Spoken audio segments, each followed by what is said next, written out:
In the weeks leading up to every Destiny 2 expansion and season, we have the same dialogue in the community that we've seen many times before. Will XYZ season save Destiny? Season XYZ is the last chance for the Destiny franchise. And yes, you are right, this is clickbait. I've been playing this game for 6.5 years now, and the talk is always the same. Destiny is a game that rises and falls in player numbers on a pretty regular basis. But we've got to be honest, the past month or so has been particularly brutal. Looking at the Steam charts, we can see that January 2021 was the worst in recent history. And if you've been playing PvP, you probably felt it, especially in Trials. This has escalated to a point where many players are able to cheese the matchmaking system in Trials and guarantee that they'll be matchmade against only their friends.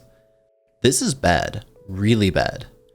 But on the bright side, Season 13, Season of the Chosen, has actually brought some new life into the game.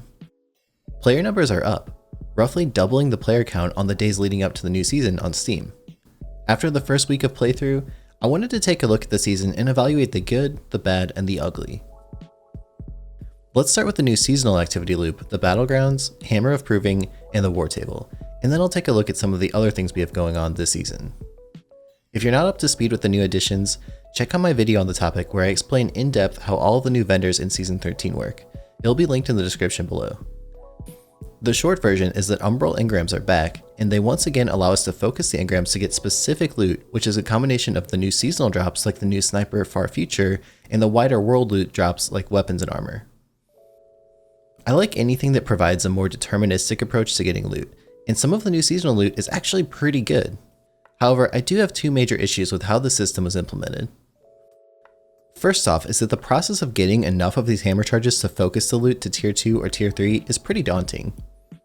I realize that there are some war table upgrades we can look to in the future to make this process a bit quicker, like obtaining the chance to earn additional hammer charges from smashing the Battlegrounds chest, but we can only unlock 3 of these upgrades a week, so it might be a while before we're able to efficiently farm the loot.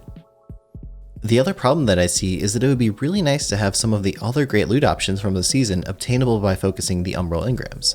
For example, we have the new Gambit hand cannon, the bottom dollar, which has potential to be one of the best 120 RPM hand cannons in the entire game, but it's locked behind the Gambit activity, which is a mode that most sane people just don't want to grind all day.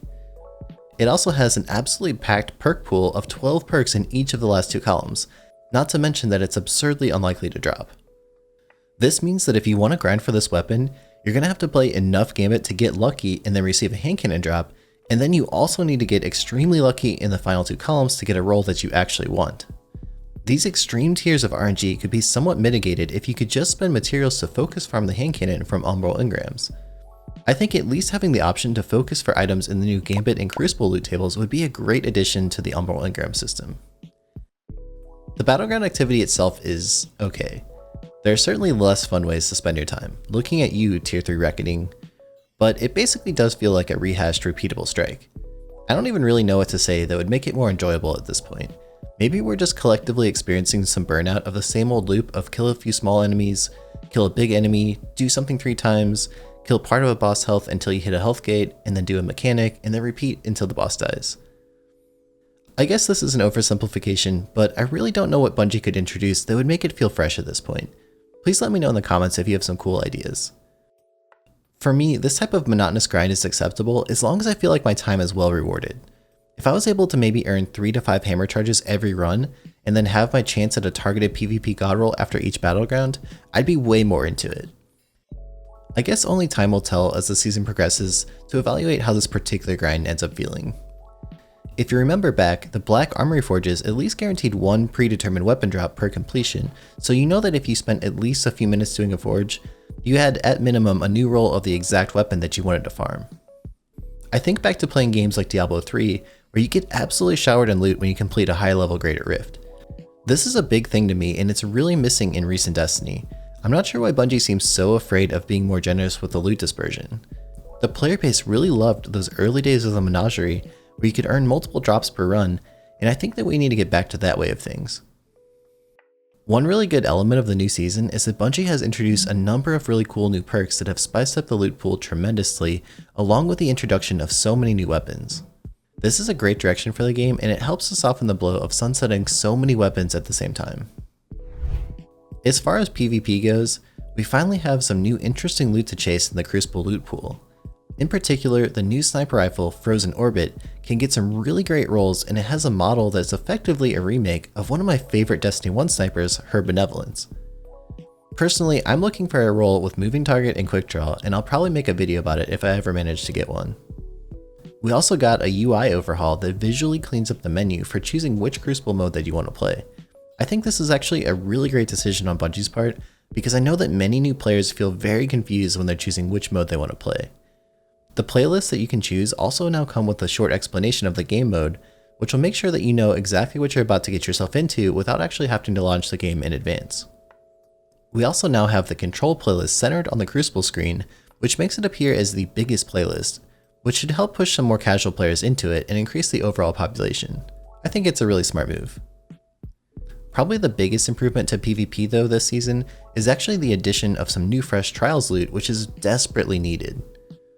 This weekend has been the best Trials experience that I've had in a long time, and I think it's mostly due to that higher population. I really hope that it continues this way as long as possible. This weekend, players were able to get the Messenger, which is a community favorite pulse rifle back in Destiny 1, and it can now drop with the signature perk from the Redrix Claymore and Broadsword, Desperado. This is the perk that allows you to shoot at a much faster RPM after reloading a precision kill. Access to this pulse rifle being available for 3 wins and also as a bounty reward has been a major reason for the increased population, and I hope it doesn't fall off too hard in the future weeks. The biggest looming issue in PvP, however, still is the prevalence of Stasis. It's pretty common to have significantly more Stasis subclass players in a PvP lobby compared to light-based, and we haven't seen many changes recently to fix this balance issue. On the contrary, we actually saw a buff to the Stasis Hunter Shuriken ability, which is already considered too strong by most good players, and we also got some new aspects and fragments that will likely be a headache for many months to come. In particular, there's a new Stasis Titan Uppercut ability that allows you to freeze enemies, and a mod in the seasonal artifact that buffs the already broken Stasis Titan super even further. Yikes. I don't want to venture too far into the balance suggestions because I think that would be best saved for a different video, but to put it bluntly, I think we need some big changes to how Stasis works in PvP as fast as possible to maintain that increased player base that we've seen in the new season. Otherwise, we're going to be in for a rough wait until summer comes around.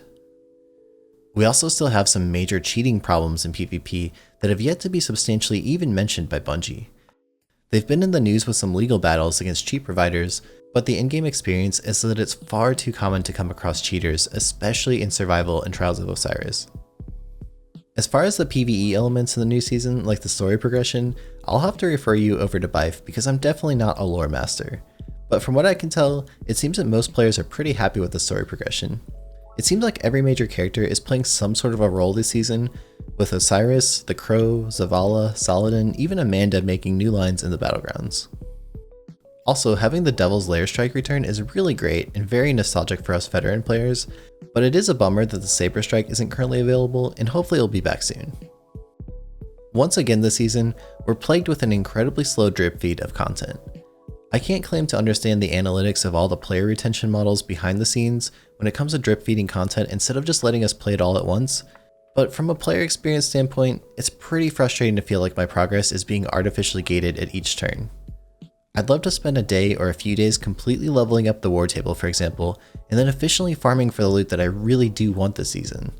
This is especially considering that everything is subject to being sunset, so the usefulness of our new god rolls have a ticking timer on them every day.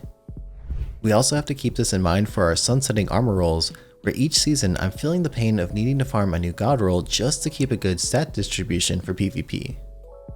So let's recap. This season has indeed increased the player population in Destiny by almost a factor of 2, at least according to the Steam charts for PC players, and this can be seen as a big win all on its own. Especially with the very dire state of the population before the season, one might say that this season has indeed partially saved D2. But hold your horses. This season also comes with its own arsenal of problems. We have a ton of great loot to chase, but the core playlists still seem to have a lot of issues that haven't been resolved yet this season, and to add to the troubles, cheaters are still running rampant on PC and Stasis is pretty busted in PvP. I think this season will be a good appetizer for hopefully a more substantial season to come towards the summer. especially when we start to get transmog into the game to help with our fashion aspirations, and the highly anticipated return of the Destiny 1 raid, the Vault of Glass, which is set to come out sometime later this year.